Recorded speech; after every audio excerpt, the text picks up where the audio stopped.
In a picturesque seaside village, there lived a boy named Hua. He loved spending his afternoons playing on the golden sands, watching the waves crash against the shore. One day, Hua noticed that the once clear ocean had turned murky and the beach was littered with trash. As he pondered the change, a giant sea turtle emerged from the water. The turtle had a gleaming green shell and wise, kind eyes. To Hua's surprise, the turtle spoke. "Hua, I am the guardian of the ocean," the turtle said in a deep, gentle voice. "The ocean is suffering from pollution, and many sea creatures can no longer live here. I need your help."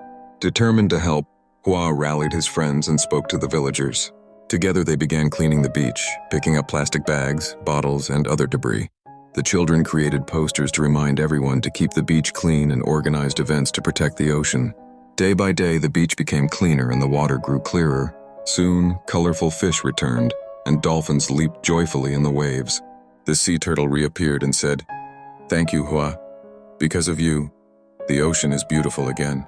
From that day on, Hua and his friends became the guardians of the beach, teaching others the importance of protecting the ocean.